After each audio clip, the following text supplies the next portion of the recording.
Rakyat merasa ketipu nggak? Merasa ketipu nggak? Banyak nih besok lihat. Ya. Kami berjanji mensejahterakan rakyat, memakmurkan rakyat. Tapi setelah jadi, yang makmur bukan rakyat, yang sejahtera bukan rakyat, yang makmur partai kalian, yang makmur perut kalian. Kami rakyat Indonesia menjadi budak di negeri kami sendiri, saudara-saudara. Betul? Ibu, semuanya serba mahal nggak sekarang? Mahal nggak? Bensin naik nggak? Minyak naik nggak? Cabai naik nggak? Enak? Enak? Makanya kalau mau cari pemimpin berarti hijrah pemimpinnya, cari pemimpin yang lebih baik lagi. Betul? Terus siapa Beb? Oh jangan tanya sama saya, soalnya kalau saya golput, kalau saya pribadi. Tapi kalian nggak boleh, haram. Kalian nggak boleh golput. Kalau saya pribadi, memang saya udah niatkan dalam hati saya nggak mau pilih siapapun. Karena cukup saya dikhianati.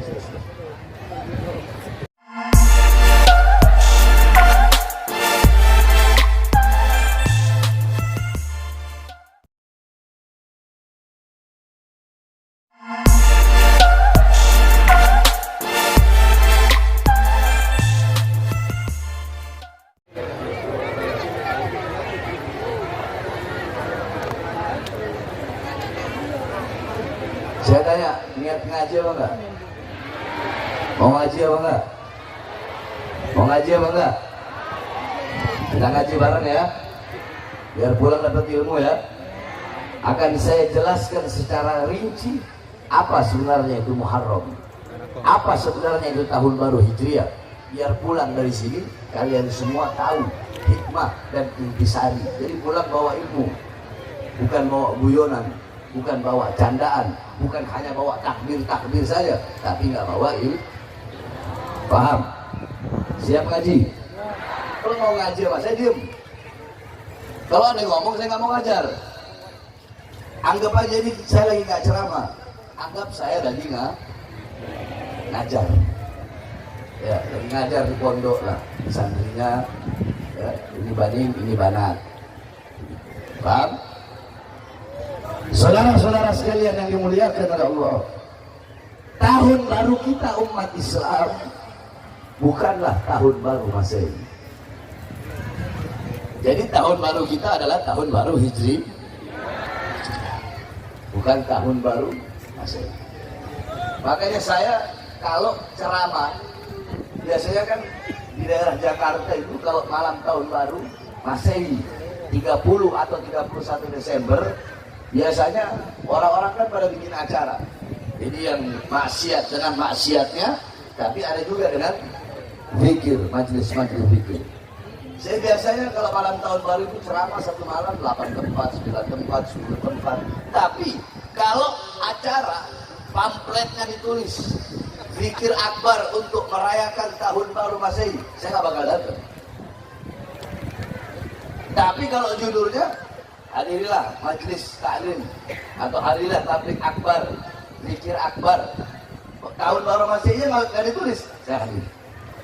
Karena tahun baru kita umat Islam adalah tahun baru Hijri. Paham? Itu yang pertama. Nah, yang kedua, kok bisa Ben? Kenapa tahun baru kita itu kok Hijriah? Dari mana awal mulanya? Dari mana asalnya? Apa nisbatnya? Apa sebabnya? Kita harus tahu. Satu, yang pertama, dulu umat Islam, bahkan bukan umat Islam, sebelum Nabi Muhammad itu orang Arab jahiliyah, mereka memakai tahun Qamariyah. Jadi kalender Qamari, hitung-hitungannya berdasarkan bulan. Sebelum Rasul, bahkan di zaman Rasulullah, bahkan di zaman Sayyidina Abu Bakar As-Siddiq, dan sampai di zaman Khalifah Amirul Mukminin Umar ibn Khattab radhiyallahu an menjabat khalifah pada tahun pertama. Jadi sebelum zaman Rasul, di zaman Rasul, di zaman Sayyidina Abu Bakar, di zaman Sayyidina Umar menjabat khalifah di tahun pertama, itu umat Islam belum punya tahun. Tapi mereka tahu. Mereka tahu ada Dzulqa'dah, Dzulhijjah, Muharram, Dzulqa'dah, Dzulhijjah, Safar awal. Muharram itu namanya Safar awal. Terus ada Safar tsani atau Safar akhir. Mereka tahu ada Ramadan. Mereka tahu ada Syawal. Makanya setiap bulan itu pasti ada penisbatan namanya. Contoh Ramadan. Ramadan itu diambil dari kata Ramadan yang artinya sangat panas. Coba orang Madura kan sering pergi haji, pergi umroh. Kalau Ramadan panas nggak? Panas nggak cuacanya? Nah, makanya Ramadan itu dari kata Ramadan. Syawal. Syawal nisbat lafaz Syawal dari kata apa? Kata Imam Ibnu Mandur dalam Lisanul Arab, Syawal diambil dari kata syalat an-naqatu, syala yashulu, syalat an-naqatu bidanabiha, onta betina mengangkat ekornya. Jadi umat Islam sampai zaman Sayyidina Umar bin Khattab tidak memiliki tahun. Terus tahunnya bagaimana? Mereka menamakan tahun sesuai dengan kejadian atau peristiwa terbesar yang terjadi pada tahun tersebut. Contoh, hari lahirnya Nabi disebut apa? Tahun apa? Tahun enggak? Tahun enggak? Atau Amul Fil? Tahun enggak? Ayo bareng-bareng ikuti saya. Wasummiya. Yang keras ini kita lagi ngaji. Saya nggak ceramah.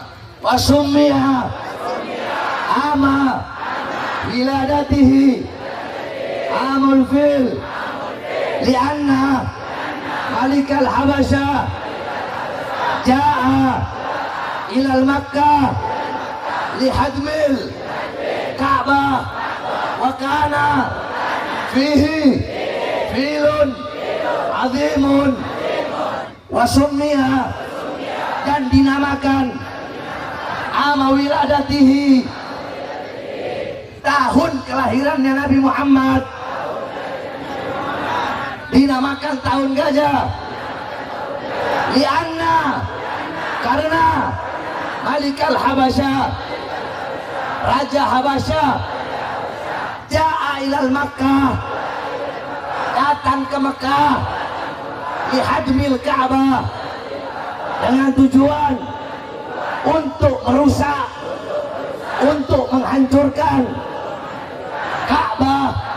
Wa kana fihi filun azim, dan bersama rombongan mereka terdapat gajah-gajah yang besar.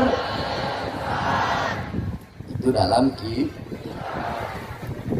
Jadi tahun kelahiran Nabi dinamakan tahun gajah. Kenapa? Karena Raja Habasyah datang ke Mekah ingin menghancurkan Ka'bah. Itu kejadian terbesar pada tahun itu. Makanya dinamakan tahun gajah. Di zaman Rasulullah ada namanya Sanatul Amr, tahun perintah. Kenapa? Karena kejadian terbesar pada tahun tersebut Nabi Muhammad diperintahkan memerangi orang-orang musyrik. Ada Sanatul Izin. Sanatul Izni, tahun yang dimana dinamakan tahun Allah izinkan. Kenapa? Karena pada tahun tersebut Allah izinkan Nabi Muhammad untuk hijrah dari Makkah ke Yathrib. Ada Sanatul Tamhis, tahun pengampunan. Kenapa? Karena pada tahun tersebut Allah memberikan ampunan yang sangat banyak bagi umat Nabi Muhammad. Ada Sanah Tajdidul Ka'bah, ada tahun renovasi Ka'bah. Kenapa? Karena kejadian dan peristiwa terbesar pada tahun itu, Makkah banjir, kemudian Ka'bah ada beberapa bagian yang rusak, kemudian diperbaiki. Jadi setiap tahun dinamakan dengan kejadian atau peristiwa terbesar pada tahun Paham? Paham nggak? Contoh, kita kasih contoh. Kemarin tahun 2022, kita ambil Masehinya. Tahun 2022 kemarin, kejadian terbesar apa? Apa? Kejadian Sambo biadab yang membunuh anak buahnya. Itu kejadian paling besar. Itu peristiwa terbesar. Berarti tahun 2002 kemarin bisa juga kita sebut dengan tahun Sambo. Paham? Tahun sekarang 2023 kejadian terbesar apa? As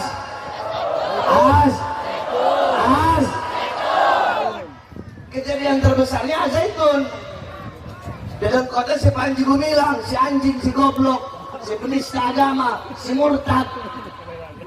Maka tahun ini bisa dinamakan Sanatus Zaitun. Paham? Itu tamsil, perumpamaan aja. Paham ya ibu ya? Nah terus adanya pas kapan? Adanya di zaman Sayyidina Umar bin Khattab. Ini ditulis dalam kitab Syarh A'lam An-Nubala karangan Imam Az-Zahabi, Tarikh Ad-Dimashqi, kemudian Tarikh Al-Imam Ibnu Jarir Al-Tabari, Tarikh Al-Imam Ibnu Katsir, dan banyak dalam kitab-kitab tarikh lainnya. Di zaman Sayyidina Umar bin Khattab menjabat khalifah pada tahun kedua, beliau menulis surat kepada Abu Musa Al-Asy'ari yang ketika itu menjadi gubernur. Beliau kirim surat, kemudian Abu Musa Al-Asy'ari mengirim surat balik, yang dimana dalam kata-katanya itu kalau nggak salah yakni innahu ja'a ilaina kitaban min Amiril Mu'minin Umar bin Khattab maktubun fihi Sya'ban bal la nadri ayu syai'in banaf'al ahuwa Sya'ban al-madi Sya'ban al-'am atau Sya'ban al-mustaqbal. Kata Abu Musa Al-Asy'ari, telah datang kepada kami selembar surat dari Sayyidina Umar bin Khattab Amirul Mu'minin. Di dalam surat tersebut tertulis bulan Sya'ban, tapi kami tidak tahu Sya'ban ini Sya'ban tahun kemarin, Sya'ban tahun sekarang, atau Sya'ban tahun depan. Sehingga kami tidak tahu apa yang harus kami lakukan, karena di situ cuma tertulis Sya'ban, tidak ada tak. Akhirnya mendengar itu Sayyidina Umar bin Khattab berkata, "Du'u linnas syai'al ladzina ya'rifunahu." Letakkan bagi manusia sesuatu yang dimana dengan sesuatu itu mereka bisa mengetahui. Maksudnya apa? Bikin kalender buat umat Fa istasyara Umar ma'al ashab. Kemudian Sayyidina Umar bin Khattab bermusyawarah bersama para sahabat untuk menentukan tahun, untuk menentukan kalender, untuk menentukan bulan mana yang akan diambil sebagai awal tahun. Ada sahabat yang berpendapat, bagaimana kalau kita ambil awalnya mulai dari lahirnya Nabi Muhammad, berarti bulan Rabiul Awwal. Sahabat nggak setuju. Kenapa? Takutnya nanti umat Islam akan mengkultuskan baginda Nabi besar Muhammad. Da'man da'atun nasara li nabiyihim. Tinggalkan apa yang dilakukan oleh orang-orang Nasrani kepada nabi-nabi mereka. Ada lagi yang usul, bagaimana kalau kita ambil awal bulannya dari wafatnya Nabi? Tidak diterima juga. Oh nanti jadi amul hazan, nanti jadi tahun kesedihan, nanti semua orang bakal bersedih. Akhirnya pendapat yang diambil adalah pendapat Al-Imam Ali bin Abi Thalib. Apa pendapat Imam Ali?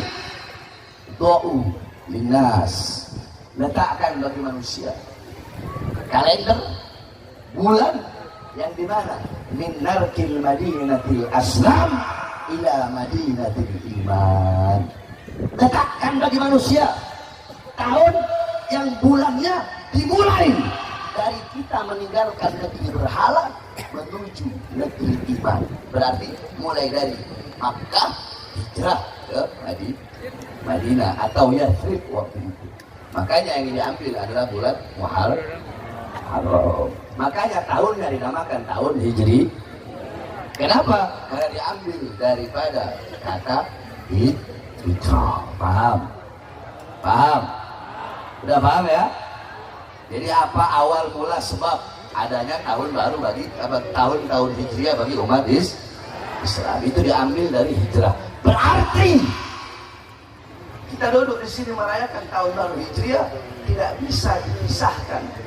Setiap orang yang mengenang tahun baru Hijriah maka tidak bisa dilepaskan daripada mengenang hijrahnya baginda Nabi besar Muhammad. Jadi kalau ada ustadz, kiai, habib, penceramah datang duduk acara tahun baru Islam, maka dia harus menjelaskan apa itu hijrah. Karena tahun baru Islam, tahun baru Hijriah tidak pernah bisa dilepaskan dengan hijrahnya baginda Nabi besar Muhammad Sallallahu Alaihi Wasallam. Bagaimana hijrahnya Nabi Muhammad? Kau pikir Nabi Muhammad hijrah itu enak? Kau pikir Nabi Muhammad hijrah enak-enakan? Tidak, saudara-saudara. Hijrahnya Nabi penuh perjuangan, penuh pengorbanan, dengan darah, dengan air mata. Sayyidina Ali bin Abi Thalib, beliau berkata, ya Rasulullah, biarkan aku yang menggantikan diri di tempat tidur untuk mengecoh dan mengelabui orang kafir Quraisy kalau mereka datang ke sini. Engkau hijrah, engkau pergi bersama Abu Bakar, biar aku yang menggantikan. Imam Ali bin Abi Thalib mengorbankan nyawanya, mengorbankan jiwanya, menggantikan posisi baginda Nabi besar Muhammad. Beliau duduk, beliau tidur di tempat yang biasa ditiduri oleh Nabi, kemudian beliau bungkus sebagai selimut. Ketika orang-orang kafir Quraisy datang, buka itu selimut, mereka mau bunuh, nggak jadi. Kenapa? Ternyata bukan Rasulullah, ternyata yang ada adalah Al-Imam Ali bin Abi Thalib. Lihat, apa yang beliau korbankan? Nyawa bukan itu korbanan, taruhannya. Taruhannya nyawa bukan? Taruhannya nyawa bukan? Nyawa-nyawa para sahabat murah untuk baginda Nabi besar Muhammad. Bagaimana Sayyidina Abu Bakar As-Siddiq yang menemani Nabi Muhammad sewaktu hijrah bersembunyi di dalam Gua Thur. Sebelum Nabi Muhammad masuk, Sayyidina Abu Bakar berkata, ya Rasulullah, engkau jangan dulu masuk, biar aku yang masuk. Takutnya dalam gua itu terdapat binatang buas atau hewan-hewan yang beracun. Kalau engkau masuk lebih dulu, takutnya engkau terkena, atau engkau dimakan, atau engkau diserang. Biar aku yang masuk duluan. Kalau ada apa-apa, biar aku yang mati lebih dulu. Masuk Sayyidina Abu Bakar As-Siddiq, beliau perhatikan setiap celah-celah daripada gua. Ada celah-celah lubang, beliau tutup dengan batu. Agar apa? Agar tidak ada satupun yang bisa menyakiti baginda Nabi besar Muhammad. Masuklah Rasulullah bersama Sayyidina Abu Bakar As-Siddiq. Rasulullah kecapean, Rasulullah kelelahan, sehingga Rasulullah tidur di paha Sayyidina Abu Bakar As-Siddiq. Ketika Rasulullah sedang tertidur, ternyata ada satu lubang yang belum ditutup, saudara-saudara, yang dimana lubang tersebut berisi ular yang beracun. Maka Sayyidina Abu Bakar As-Siddiq yang melihat ada satu lubang yang belum tertutup, beliau tutup dengan tangannya sambil beliau menjaga Nabi Muhammad agar tetap tertidur dengan nyenyak. Tiba-tiba ular itu menggigit tangan Sayyidina Abu Bakar As-Siddiq. Ular itu mematuk tangan Sayyidina Abu Bakar As-Siddiq. Ular yang beracun mematuk tangannya. Ulama beda pendapat, ada yang bilang tangan, ada yang bilang kaki. Sayyidina Abu Bakar As-Siddiq tidak kuat dengan rasa sakit yang beliau rasakan, sampai beliau nangis, air matanya jatuh di pipi Rasulullah SAW. Rasulullah terbangun dan berkata, ya Abu Bakar, wahai Abu Bakar, kenapa kamu menangis? Apakah kamu tidak senang? Apakah kamu tidak gembira menemaniku? Apakah kau merasa susah? Apakah ini membebani, terbebani? Apakah sebuah beban bagi sehingga kau menangis? Apa kata Rasulullah? Bukan ya Rasulullah, aku menangis demi Allah, ini bukan beban. Aku sangat senang, aku sangat bahagia. Akan tetapi tadi aku menutup lubang ya Rasulullah, yang dimana lubang itu terdapat sebuah ular dan tanganku digigit. Aku tidak kuat, aku sengaja tidak menggerakkan pahaku karena aku tahu engkau sedang capek. Maka aku tahan rasa sakit itu sampai keluarlah air mataku dan menetes sehingga membangunkan. Maafkan aku ya Rasulullah. Rasulullah kambing ludahnya ditaruh di tangan Sayyidina Abu Bakar As-Siddiq. Seketika itu juga tangan Sayyidina Abu Bakar As-Siddiq sembuh juga. Para ulama berkata, kenapa ular itu ingin keluar? Ternyata ular itu menggigit tangan Sayyidina Abu Bakar As-Siddiq, karena Sayyidina Abu Bakar As-Siddiq tidak memberikan kesempatan bagi ular itu untuk melihat wajah indah baginda Nabi besar Muhammad. Dan itu ular keluar dari sarang cuma pengen lihat wajahnya Nabi. Karena Sayyidina Abu Bakar As-Siddiq tempel tangannya nggak bisa lihat, makanya dipatok sama itu ular. Dan itu ular tidak niat untuk mencelakai Nabi, tidak. Tapi ular itu, kata para ulama, ular itu ingin melihat wajah indah baginda Nabi besar Muhammad. Orang kafir Quraisy terus melancarkan serangan untuk mencari Rasulullah. Allah Subhanahu wa taala melindungi kekasihnya. Di depan gua tersebut Allah perintahkan laba-laba untuk membuat sarang. Allah perintahkan 2 ekor burung dara untuk membuat sarang. Diperintahkan oleh Allah. Sehingga ketika mereka datang ke dalam gua mau masuk, mereka berkata, tidak mungkin Muhammad ada di dalam. Sebab kalau Muhammad masuk ke dalam, pasti sarang laba-laba ini bakal rusak. Kalau Muhammad ada di dalam, pasti kedua burung dara ini akan terbang, tidak mungkin akan diam di sarangnya.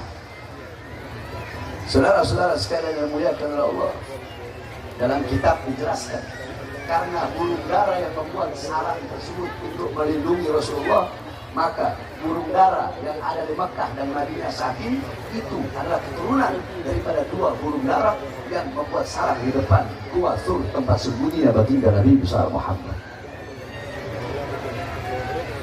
Binatang, hewan melindungi Nabi Muhammad, mencintai Nabi Muhammad sallallahu alaihi wasallam. Bagaimana seorang wanita yang dijuluki Dzatun Natiqain, yang memiliki 2 selendang, yang memiliki 2 ikat pinggang. Siapa dia? Dia adalah Sayyidatuna Asma binti Abi Bakar, dalam keadaan hamil tua ketika beliau sedang hamil Abdullah ibn Zubair, suami beliau Zubair bin Awam. Beliau ketika itu sedang hamil Abdullah, dalam keadaan hamil tua, membawakan makanan dan minuman untuk Rasulullah dalam gua. Beliau punya selendang, beliau punya ikat pinggang, itu tidak muat, saudara-saudara. Ketika tidak muat, maka beliau sobek menjadi 2. Yang satu beliau taruh di perutnya, yang satu untuk menutupi auratnya. Itu pendapat pertama. Pendapat yang kedua, beliau belah menjadi 2, kemudian yang 2 ikat, 2 selendang itu disambung. Karena beliau hamil tua, perutnya besar, tidak muat, maka makanan ditaruh di perutnya, kemudian selendang 2 yang disambung beliau taruh, beliau ikat dalam keadaan tidak pakai alas kaki, kepanasan, kehujanan, kaki-kaki beliau berdarah dalam keadaan hamil tua. Rela mengorbankan dirinya untuk apa? Untuk membawakan makanan ketika hijrahnya baginda Nabi besar Muhammad. Apa yang telah kita lakukan untuk Nabi Muhammad? Apa yang telah kita lakukan untuk Nabi Muhammad?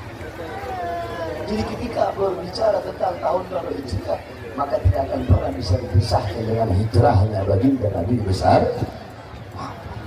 Kalau tidak ada hijrah, tidak akan ada iman, tidak akan ada Islam, tidak akan ada takwa, tidak akan ada sholat, tidak akan ada ilmu, tidak akan ada amal, tidak akan ada warok, tidak akan ada khauf, tidak akan ada sunnah, tidak akan ada syariat, kalau bukan karena hijrah baginda Nabi besar Muhammad.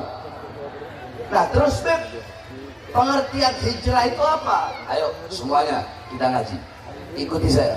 Bismillahirrahmanirrahim. Yang keras dong. Kalau ngaji dia semangat dong. Bismillahirrahmanirrahim. Qala Imam Suyuti. Berkata Imam Suyuti rahimahullah, semoga Allah merahmatinya, wa nafa'ana bi'ulumih, dan semoga Allah memberikan manfaat kepada kita dari ilmu-ilmunya. Qala Imam Suyuti berkata, al-hijrah Intiqal an syai'in ila syai'in. Hijrah itu adalah pindah, berpindah dari sesuatu kepada sesuatu. Jadi menurut Imam Suyuti, hijrah itu pindah dari sesuatu kepada sesuatu. Contoh begini, ini tisu adanya di mana? Ini pindah ke mana tuh? Berarti itu namanya pindah dari sesuatu kepada sesuatu, apapun itu. Paham? Satu. Dua. Bismillahirrahmanirrahim. Qala Al-Imam Qurtubi rahimahullah, berkata Imam Qurtubi, semoga Allah merahmatinya, al-hijrah, hijrah itu intiqal min maudhi wa maudhi wa qasdu tarkil awal wa qasdu tarkil awal itharon itsani. Imam Qurtubi berkata, hijrah itu adalah pindah dari satu tempat ke tempat yang lainnya, dan punya maksud dan punya tujuan, dan menyengajai pindah dari tempat yang pertama menuju tempat yang kedua. Jadi kalau menurut Imam Qurtubi, hijrah itu pindah dari tempat yang pertama menuju tempat yang kedua. Contoh, ini Pamekasan, ada orang Pamekasan, dia hijrah pindah ke Sampang, tapi dia punya tujuan, dia sengaja fokus tarkil awal. Jadi dia menyengajai. Berarti kalau nyasar itu namanya bukan hijrah menurut Imam Qurtubi. Paham ya? Jadi hijrah itu pindah dari satu tempat ke tempat yang lain, tapi dia punya tujuan, dia punya maksud, meninggalkan tempat yang pertama menuju tempat yang kedua. Paham? Sekarang yang ketiga, qala Imam Al-Mujahid rahimahullah, berkata Imam Al-Mujahid, semoga Allah merahmatinya, al-hijrah tarku iyarahum in khafal fitnah wal ittidar. Imam Mujahid berkata, hijrah itu adalah orang-orang yang meninggalkan kampung halamannya, tanah airnya, karena untuk menjaga dirinya dari fitnah, kerusakan, dan penindasan. Itu menurut Imam Mujahid. Kalau saya mau bawa semuanya, ya sampai maghrib tidak selesai kita bahas.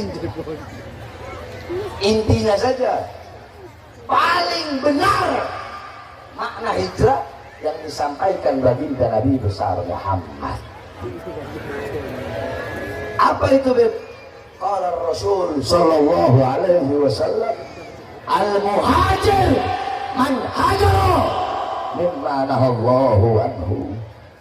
Orang-orang yang berhijrah adalah mereka orang-orang yang meninggalkan apa-apa yang diharamkan dan dilarang oleh Allah Subhanahu wa ta'ala. Berarti ketika engkau meninggalkan minum khamar, engkau orang yang berhijrah. Engkau meninggalkan perbuatan dosa, engkau orang yang berhijrah. Engkau meninggalkan zina, engkau orang yang berhijrah. Engkau meninggalkan judi, engkau orang yang berhijrah. Engkau meninggalkan hasud, kibir, riya, semua perbuatan dosa.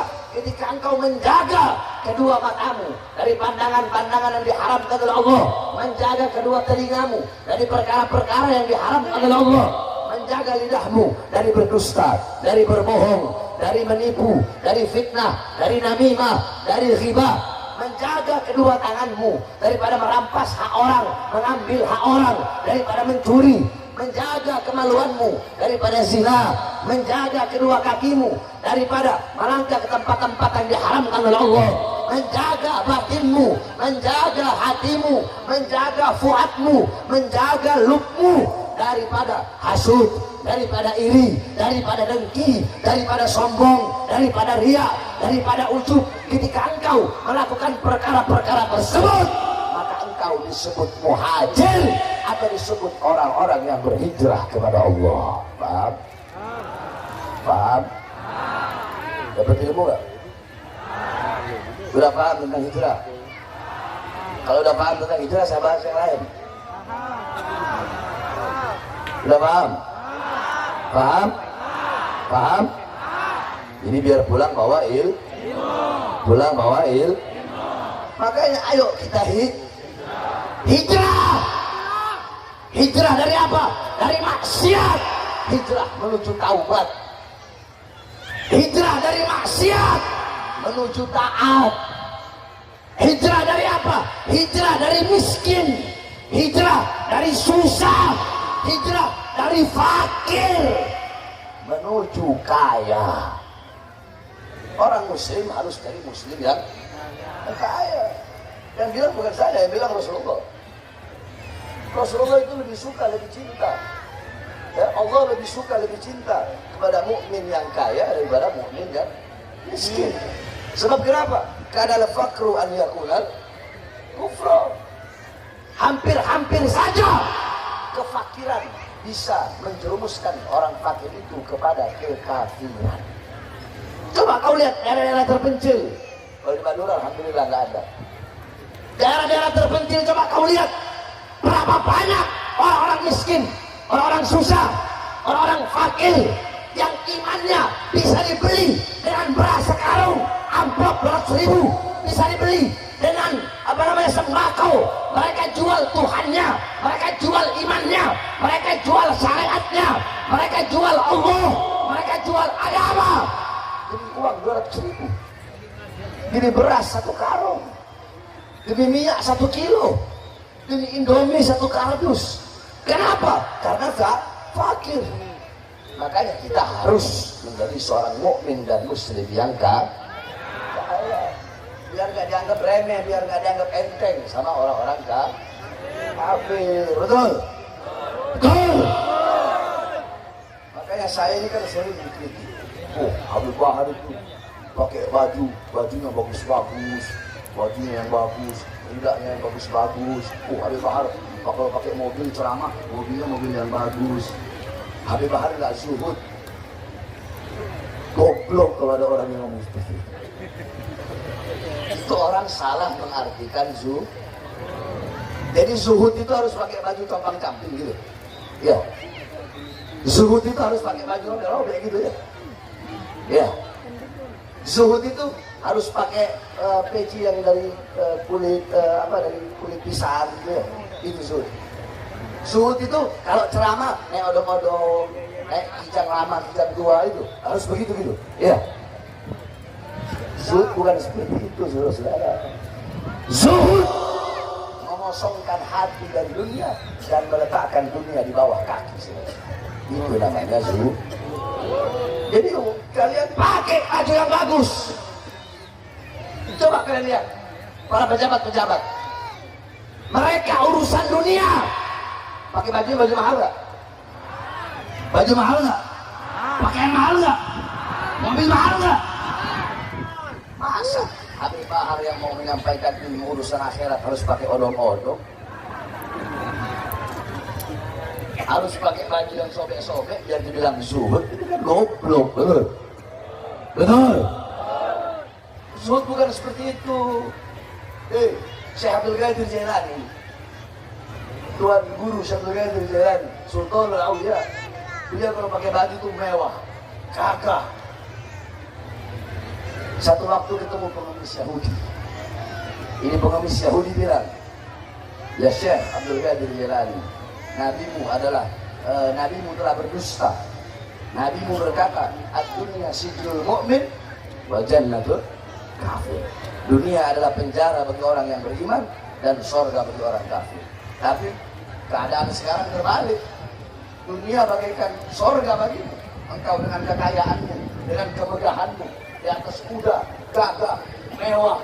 Sedangkan aku yang kafir, pakaianku compang-camping, aku menjadi pengemis, berarti nabimu berdusta. Dipanggil sama Syekh Abdul Qadir Jilani, sini kau. Coba kau lihat apa yang ada di bawah, di balik jubahku.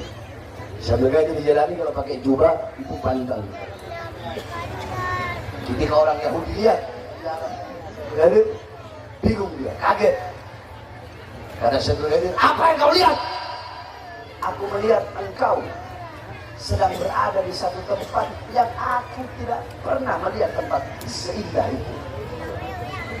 Dan engkau memakai pakaian yang dimana aku tidak pernah melihat pakaian seindah itu. Coba bandingkan pakaian yang kau lihat yang aku pakai di dalam dengan pakaian yang aku pakai sekarang. Coba kau bandingkan. Kalau kau membandingkan pakaianmu yang sekarang yang kau pakai dengan pakaian yang aku lihat ketika engkau berada, ketika aku lihat engkau di dalam jubah kantongmu, maka pakaian yang kau pakai sekarang itu bagaikan pakaian penjara, sebagaimana hadis tadi. Nggak ada apa-apanya. Sekarang lihat kantong sebelah kiriku, paham nggak? Lihat kantong sebelah kirinya, kaget ini orang Yahudi tadi. Kenapa? Kata Syekh Abdul Qadir Jilani, apa yang kau lihat? Aku melihat aku berada di satu tempat yang tidak ada tempat yang lebih mengerikan dari itu. Aku melihat api, pakaianku api, pakaianku besi, pakaianku nanah, pakaianku darah. Coba kau bandingkan pakaianmu yang kau lihat di dalam kantong jubahmu dengan pakaian compang-camping yang kau pakai sekarang. Kalau aku bandingkan, pakaian aku pakai sekarang bagaikan pakaian sorga. Daripada di dalam situ, aku pakai pakaian dari api, daripada api nerakanya Allah Subhanahu Wa Taala. Jadi hijrah dari miskin juga. Pertama apa nih? Dari taubat menuju hijrah. Dari bodoh menuju pintar. Jadi kita yang merasa diri kita bodoh, jangan pernah malu untuk belajar ilmu agama. Duduk di majelis-majelis taklim, dekat dengan para ustadz, dekat dengan para kiai. Oh beb, saya udah tua. Umur tidak menjadi penghalang bagimu untuk menuntut ilmunya Allah Subhanahu Wa Taala. Oh beb, saya anaknya kiai. Mau kau anaknya kiai, mau kau anaknya habib, mau kau cucunya kiai, mau kau cucunya rasul. Ilmu tidak bisa didapatkan dengan garis keturunan. Ilmu tidak bisa didapatkan dengan harta. Ilmu tidak bisa didapatkan dengan pangkat dan jabatan. Tetapi ilmu bisa didapatkan dengan belajar. Makanya hijrah dari bodoh menuju hijrah dari kehinaan menuju kemuliaan. Hijrah dari yang awalnya takut untuk menyampaikan kebenaran. Hijrah harus punya nyali yang kuat untuk menyampaikan kebenaran. Hijrah. Jadi intinya kalian duduk di sini, pulang dari sini ya hijrah. Semua perbuatan buruk, adat-adat yang buruk, istiadat yang buruk, perkara-perkara yang buruk, sifat-sifat buruk yang biasanya kalian lakukan, tinggalkan. Hijrah menuju sifat yang baik, keadaan yang baik, kepada sesuatu yang baik. Itu intinya, saudara-saudara. Tidak ada inti yang lain daripada peringatan tahun baru Hijriah selain daripada meninggalkan perkara-perkara yang diharamkan oleh Allah Subhanahu Wa Taala. Itu yang disebut muhajir oleh Rasulullah. Taat kepada Allah, patuh kepada Allah, tunduk kepada Allah Subhanahu Wa Taala. Hijrah. Dari ketakutan menuju keberanian, dari kehinaan menuju kemuliaan, dari keterpurukan menuju kejayaan. Hijrah. Kita harus menjadi umat Islam, umat yang berani untuk menyampaikan dan menyuarakan kebenaran. Jikalau mereka di luar sana, para musuh-musuh Allah, para penista agama, mereka saja berani, mereka berpegang teguh, salah padahal, sesat padahal, tapi masih berpegang teguh dengan kesesatannya. Kenapa kita kok yang muslim, yang lurus. Kenapa kok kita tidak mau untuk berpegang teguh dengan keberanian untuk melawan kesesatan-kesesatan mereka? Tetapi alhamdulillah kita bersyukur kepada Allah, ternyata di Indonesia masih ada keadilan, saudara-saudara. Kenapa? Karena si Panji Gumilang akhirnya ditangkap. Alhamdulillah.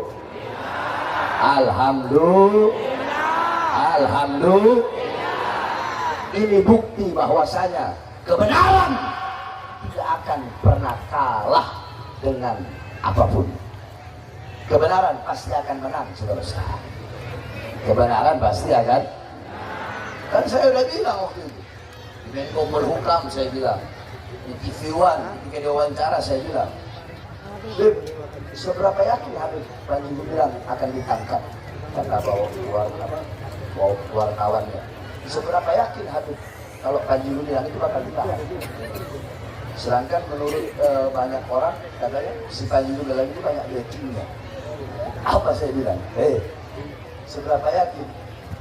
Selama kita bersama Allah, sebesar apapun kekuatan musuh, siapapun penjaganya musuh, siapapun pelindungnya musuh, selama kita bersama Allah, selama yang kita suarakan kebenaran, maka kita akan diberikan kemenangan oleh Allah.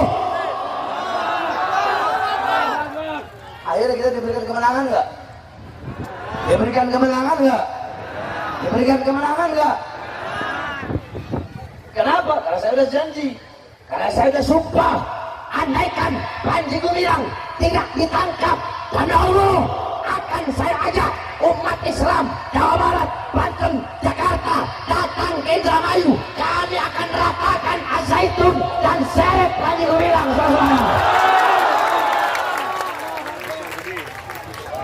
Untung polisi bergerak, ya dibilang cepat tidak, ya sedang.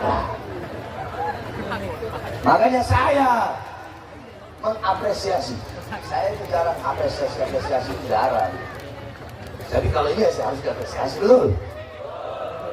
Saya mengapresiasi kepada Polri, Kapolri, Kabareskrim, terutama penyidik yang menyidik si Panji Gumilang. Saya memberikan apresiasi. Umat Islam Pamekasan juga memberikan apresiasi.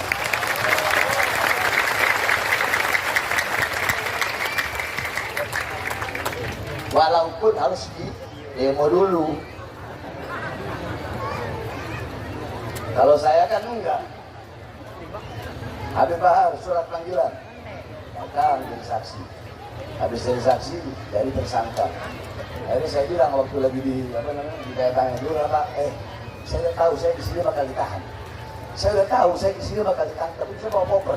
Udah terserah, kalian tulis mau pasal apa terserah. Sini saya terbang, saya capek, cepat mau masuk saya ke dalam tahanan. Ketika saya masuk tahanan ternyata bener. Anak-anak itu yang kalau dalam penjara itu mereka udah bilang, kamarnya Habib udah dicek dari seminggu yang lalu. Berarti udah disiap, udah diplanningkan. Ini Bahar Bismit harus masuk. Ya walaupun bedanya itu, kalau si Panji kan masih 2-3 kali dipanggilnya. Kalau kayak saya, Habib Rizik, sekali panggil saksi langsung jadi tersangka, langsung tanda tangan surat penangkapan. Yang lucu waktu tanda tangan surat penangkapan, di situ ada 190 polisi nama-namanya. Saya bilang, ini surat apa nih? Surat penangkapan dia. Dia ada, kapan kalian tangkap saya? Saya datang ke sini kok. Formalitas, formalitas. Oh, formalitas. Kapan kalian tangkap saya? Enak aja. Kalian nggak pernah tangkap saya. Saya datang kemari. Iya, semua formalitasnya begini deh. Kan Habib mau cepat masuk ruang tahanannya, cepat ke sini. Nah, habis surat penangkapan, baru surat penahanan. Itu saudara-saudara. Ya maklum belum baru masuk penjara gitu. Makanya kan saya bilang, terus gimana? Ya paling kalau andaikan Panji Gumilang nggak ditangkap, saya datang ke sana, ya kita ratain paling. Ya, kalau andaikan ini kena pasal 170, ayat 3, 170 ayat 1. Kalau rusak-rusak ringan, kalau rusak-rusak sedang 170 ayat 2. Kalau menyebabkan kematian 170 ayat 3, terus pasal 351 ayat 3 sama pasal 338. Dan kalau paling bilang kita seret, kita mati, kita bunuh di sini, ya paling 338. Paling saya yang ditahan juga paling bukan kalian. Saya bilang ini ditahan pasti saya. Kenapa? Karena saya dibilang provokatornya nanti. Tidak ada masalah. Paling ditahan ya paling tahun 6 tahun. Tidak ada masalah.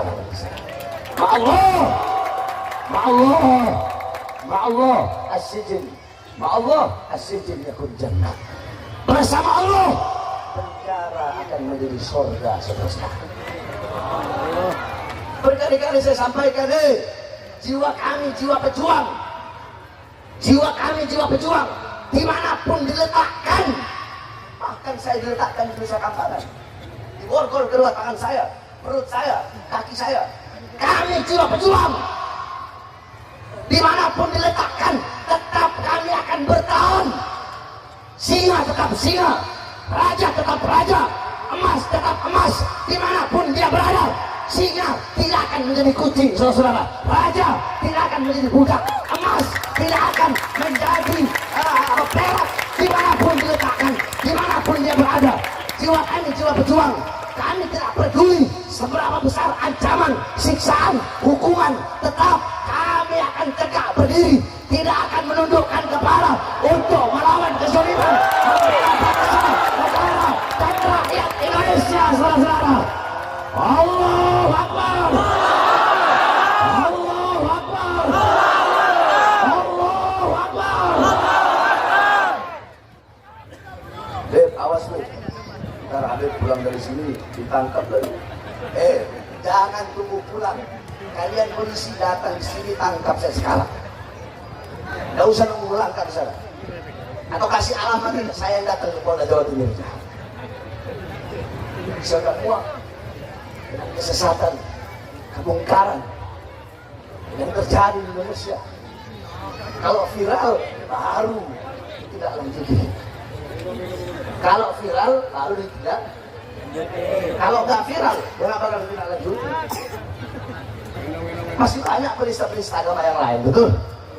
Makanya kan sering saya katakan, Indonesia telah merdeka dari Jepang, telah merdeka dari Belanda, telah merdeka dari Portugis, tetapi Indonesia belum merdeka dari kesesatan, belum merdeka dari penjajah gaya baru, penjajah asing dengan gaya baru mereka datang.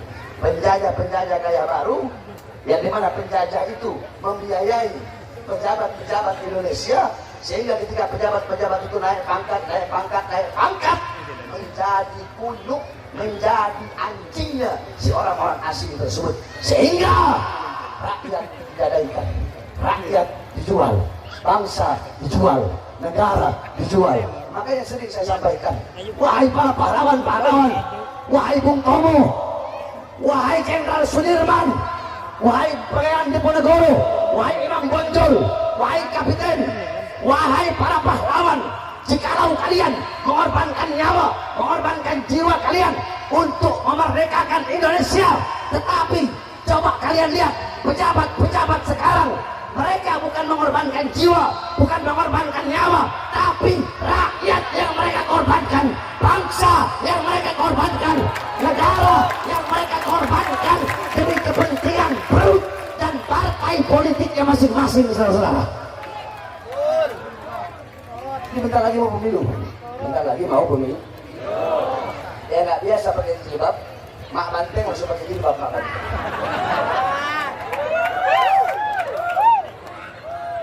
Tahu Mak Banteng? Oneng Mak Banteng, oneng. Siapa Mak Banteng?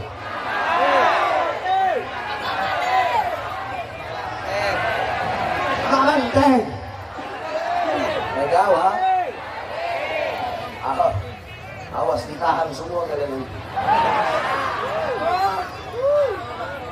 Tapi kalau ditanya, andaikan ada yang laporin, kenapa kamu menghina Megawati, ngomong Mak Banteng? Saya nggak hina kok. Bener Mak Banteng, kok bisa iya? Setiap lafaz itu ada Nisbat. Iya dong. Contoh Abu Nawas. Abu Nawas bapaknya kerah. Ada nisbat penyandaran. Kenapa? Karena Abu Nawas kalau pakai baju itu kerahnya lebih tinggi dari kepalanya. Makanya dinamain dinamakan diberi gelar Abu Nawas. Imam Hatim Al-Asom. Asom artinya tuh. Kenapa dikasih gelar tuli? Pasti ada nisbatnya, penyandarannya. Kenapa? Karena beliau pernah berpura-pura tuli untuk menjaga perasaan seorang wanita yang bertanya agama kepada beliau. Imam Al-Ghazali. Kenapa diberi gelar Ghazali? Pendapat yang paling kuat adalah Al-Imam Al-Zahabi yang berkata itu diambil dari keluarga beliau, yang dimana keluarga beliau merupakan seorang tukang jahit atau tukang tenun. Jadi gampang. Kenapa kami panggil Megawati dengan nama Banteng? Ya karena dia pimpinan partai PDI. PDI lambangnya apa? Ya berarti Mak Banteng. Kalau lambangnya monyet, ya Mak Monyet kami panggil. Iya kan? Benar nggak? Demokrat. Lambangnya apa? Mercy. Berarti SBY gelarnya bapaknya Mercy. Golkar. Siapa Golkar? Pohon beri. Ketuanya siapa? Ketuanya. Berarti bisa dipanggil bapaknya beri. Itu aja besar repot. Kena pasal nggak? Kena pasal nggak? Nah, mau pemilu begini, biasanya bukan cuma Mak Banteng, banyak, semua partai rata-rata, apapun partainya, semua, mau partai Islam, mau partai Demokrat, mau partai Demokrasi, mau partai Islam, semua rata-rata butuh sama kita rakyat kalau ada maunya doang. Betul Ibu? Betul Ibu? Butuh sama ustadz, sama kiai, sama habib, sama musola, sama majelis taklim. Oh, kalau mau pemilihan, masuk pasar, merakyat, keluar pasar, ini presiden. Masuk got, keluar got, jadi presiden. Ada nggak beliau? Ada nggak? Pakai baju sederhana, naik beca, pelongak-pelongok. Kau tahu, wih, itu presiden. Rakyat ngerasa ketipu nggak? Ngerasa ketipu nggak? Banyak nih besok lihat. Ya. Kami berjanji mensejahterakan rakyat, memakmurkan rakyat. Tapi setelah jadi, yang makmur bukan rakyat, yang sejahtera bukan rakyat, yang makmur partai kalian, yang makmur perut kalian. Kami rakyat Indonesia menjadi bukat di negeri kami sendiri, saudara. Betul? Ibu, semuanya serba mahal nggak sekarang? Mahal nggak? Bensin naik nggak? Minyak naik nggak? Cabai naik nggak? Enak? Enak? Makanya kalau mau cari pemimpin berarti hijrah pemimpinnya, cari pemimpin yang lebih baik lagi. Betul? Terus siapa Beb? Oh jangan tanya sama saya. Soalnya kalau saya golput, kalau saya pribadi. Tapi kalian nggak boleh, haram. Kalian nggak boleh golput. Kalau saya pribadi, memang saya udah niatkan dalam hati saya nggak mau pilih siapapun. Karena cukup saya dihianati. Saya dihianati sama Prabowo. Bagi saya yang paling mahal adalah kesetiaan. Bagi Bahar bin Smith yang paling mahal adalah kesetiaan. Satu kali dikhianati, haram jaga. Saya mengikuti kita usah begitu lagi saudara. Saya hidup dengan prinsip saya. Saya hidup dengan prinsip. Kalau saya pribadi itu kalian nggak boleh, jangan. Terus bagaimana dong Beb? Saya kasih tahu caranya. Kalau ada dua pemimpin yang baik, andaikan dua-duanya kita nggak bisa memilih dua-duanya kan, harus salah satu. Pilih yang paling paham. Terus kalau dua-duanya bangsat, pilih itu harus pilih.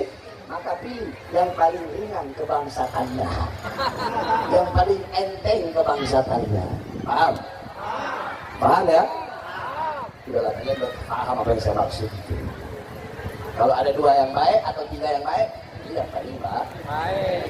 Ada 3, semuanya agamanya bagus. Ini yang agamanya paling baik. Itu aja, nggak usah repot-repot. Saya tetap akan memilih Bahar bin Smith yang seperti ini. Siapapun nanti presidennya, siapapun wakil presidennya nanti, kalau mereka menyengsarakan rakyat, mereka menyusahkan rakyat, jangankan hanya di penjara, nyawa saya, jiwa saya, darah saya, murah harganya, tumpah untuk bangsa dan rakyat Indonesia. Siapapun presidennya nanti, mau Prabowo kek, mau Anies kek, mau Ganjar kek, kalau mereka menipu rakyat, menyengsarakan rakyat, Bahar bin Smith orang pertama yang bakal melawannya sampai titik darah penghabisan, saudara. Betul. Yang saya bela rakyat, yang saya bela rakyat, rakyat yang susah, rakyat yang kelaparan, rakyat yang menderita, rakyat yang dibohongi, rakyat yang ditipu. Makanya rakyat tuh harus berani, masyarakat harus berani. Kayak mereka para pejabat, uang mereka dari siapa? Dari siapa? Baju mereka dari siapa? Rumah dinas mereka dari siapa? Mobil dinas mereka dari siapa? Senjata mereka dari siapa? Dari rakyat. Keringat rakyat, air mata rakyat, darah rakyat. Maka kalian jangan macam-macam dengan rakyat. Saya sentral. Emangnya kenapa kalau kau jenderal? Kalau kau jenderal kenapa? Iblis saya makan apa kali tahu? Sombong sama pangkat, sombong sama jabatan kau. Iya, kalau kita punya Habib lain, ustaz-ustaz lain, kiai-kiai lain, mungkin mereka bisa milih engki. Kalau kita pejabat bangsa ini, saya, beda dong.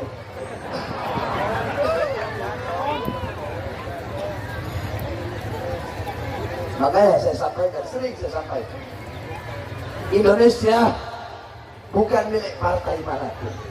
Betul? Indonesia bukan milik partai, bukan milik politik siapapun, bukan. Indonesia bukan milik partai manapun, bukan milik partai PDI, bukan milik partai Gerindra, bukan milik partai Demokrat, bukan milik partai Golkar, bukan milik partai Berkarya. Indonesia bukan milik partai PAN, Indonesia bukan milik partai PKB, bukan milik partai P3, bukan milik partai PKS, bukan milik partai manapun, bendera manapun, tetapi Indonesia milik kita, bangsa dan rakyat Indonesia di atas segala-galanya, saudara-saudara. Betul. Rakyat di atas presiden, rakyat di atas presiden. Karena presiden bisa jadi presiden karena yang bisa menaikkan presiden adalah yang bisa menurunkan juga adalah rakyat. Makanya kalian jangan macam-macam dengan layani rakyat. Betul? Ini coba lihat Bupati ini apa namanya? Woi, Bupati Pamekasan ini tadi di jalan di sepanjang jalanan merusak semua. Coba kau kasih benar di jalan. Jadi bupati yang benar, jangan jadi bupati goblok.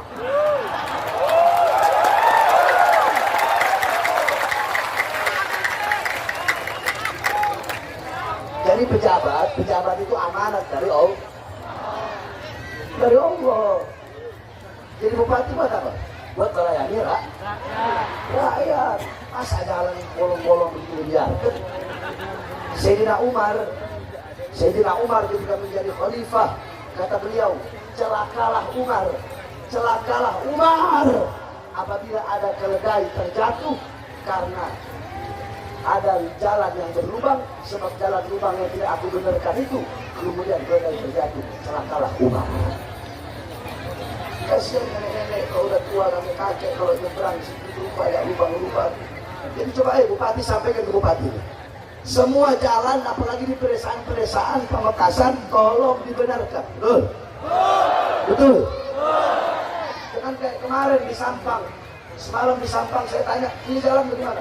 Kami lihat rakyat, masyarakat pakai uang sendiri, gotong royong, bangun jalan sendiri. Saya bilang, kemana bupatinya? Hah? Bupati goblok? Bupati biadab? Mau jadi bupati setan? Pak sampaikan, ayo Bupati Pamekasan layani bikin tuh jalan-jalan biar rakyat bisa mudah, biar masyarakat bisa mudah. Pedulikan rakyat-rakyat yang susah, rakyat-rakyat yang miskin, janda-janda, anak-anak yatim, orang fakir, orang miskin. Perhatikan musola-musola, masjid-masjid. Betul? Betul? Sayangi, cintai, lindungi semua yang menjadi rakyatmu, semua yang ada di bawahmu, apapun agamanya, sukunya, dan apapun rasnya. Betul? Betul? Saya mau tanya, Bupati Pamekasan ini orangnya sama Kiai sama Habaib dekat apa jauh? Oh, benar. Dekat sama ulama apa enggak? Dekat apa jauh? Dekat apa jauh? Benar. Hah? Ya kalau bupatinya jauh dari ulama ya diganti. Betul? Kalau bupatinya jauh dari ulama, jauh dari kiai, ganti, lengserkan, ganti dengan bupati yang dekat dengan ulama dan cinta dengan majelis-majelis ilmu, saudara-saudara.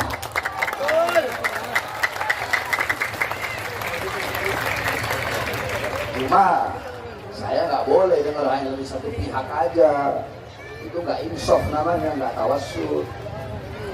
Di sini bilang nggak deket, nanti kan daerah lain bisa bilang deket, kan begitu, iya kan? Nggak boleh dengar dari satu pihak. Iya, yang kayak Imat, tahu Imat? Yang kayak Imat modal satu kitabnya masbuk diragukan, berani menafikan adanya itu belajar dari kandang sapi. Ayo, saya tanya orang Pamekasan, jawab ya, masa sekarang, masa bapak kalian, masa kakek kalian, masa kakeknya kakek kalian, terus anak cucu Rasul biasanya di Pamekasan itu disebut dipanggil apa? Zaman bapak kalian dipanggil apa? Zaman kakek kalian dipanggil apa? Terus sampai zaman atas tuh. Berarti dari zaman dulu udah dikenal ya? Sebutannya siapa? Hah? Berarti itu adalah huruf. Apa itu huruf? Huruf itu adalah ada istiadat yang baik. Baik, ucapan. Contoh, di Madura, Kiai biasa dipanggil Lora. Iya kan? Lora. Di NTB dipanggil Tuan Guru. Iya. Di Sulawesi dipanggil Tuan Guru. Di Sumatera Barat dipanggil Abuya. Iya. Di Jawa Timur, Jawa Tengah ada dipanggil Gus. Iya. Itu kan beda-beda kan? Beda-beda kan? Tapi itu udah dari dulu. Dan itu mengakar dalam adat istiadat kita orang Indonesia. Nah, ini ada satu orang ngaku ustaz, ngaku kiai, terus modal satu kitab bilang habaib itu diragukan. Saya mau tanya, orang Pamekasan percaya nggak? Percaya nggak? Percaya nggak? Percaya nggak? Ditanya, Kiai, apakah ada gelar Habib dalam Islam? Apa jawabannya? Tidak ada gelar Habib dalam ajaran Islam. Yang ada gelar Habib dalam ajaran Islam itu adalah orang-orang Yahudi yang merasa diri mereka sebagai kekasih Allah. Jadi kata si dia ini, kata si Imad, tidak ada gelar Habib dalam Islam. Menjawab enggak? Jawab enggak? Jawab enggak? Dalam kitab Lisanul Arab Al-Imam Ibnu Mandur dikatakan Habib itu adalah sifat musyabbah. Kalau orang belajar nahwu ada namanya sifat musyabbah, yakni tadullu ala subutin hukum, yang tadullu ala subut minal hukum. Jadi sifat musyabbah yang menunjukkan bukan apa daripada cinta. Berarti kalau orang yang dicinta dan orang yang mencinta itu bisa disebut dalam Al-Quran. Innallaha yuhibbut tawwabin wa yuhibbus shabirin, banyak. Allah cinta orang yang sabar, Allah cinta orang yang bertobat, Allah cinta orang ini, orang ini. Berarti orang-orang itu adalah woi, lihat sini. Ini kebiasaan begini kalau ngaji ini. Kebiasaan. Satu orang ngadep kanan, semua lihat kanan. Satu orang ngadep kiri, semua lihat kiri. Itu namanya fudul. Apa namanya? Kalau mengaji sama saya, walaupun malaikat Jibril yang turun di depan sedikit ke sini, kalau ke kanan. Paham? Paham? Paham? Nah, yang kedua ada satu hadis. Bunyi hadisnya begini. Qala Rasulullah SAW, habata alayya Jibril, faqala ya Muhammad, inna Allah yukhbiruka salam. Faqala inni kasawtu wajha Yusuf binuril kursi wa kasawtu wajhaka binuril arshi. Dalam hadis kata Rasulullah, telah datang kepadaku Jibril. Jibril berkata, wahai Muhammad, Allah mengucapkan salam untukmu. Dan Allah berkata, ya Habibi. Apa kata Allah? Allah manggil Habib bukan? Allah manggil Habib bukan? Kepada Nabi Muhammad. Hadis yang kedua, habata ilayya Jibril, Israfil, wa Mikail, wa Israfil. Faqala Jibril, ya Habibi Muhammad. Itu hadis, saudara-saudara. Kok berani-beraninya orang ngaku ustaz, ngaku kiai, ngaku NU, tapi ngomong Habib tidak ada dalam ajaran Islam. Berarti belajarnya di mana? Belajarnya di mana? Itu udah jelas tadi. Allah panggil Muhammad dengan sebutan ajaran Islam bukan? Ajaran Islam bukan? Nah, kok bisa ngomong bukan ajaran Islam? Dari mana? Ayo orang Madura kalau marhabanan. Ya Nabi.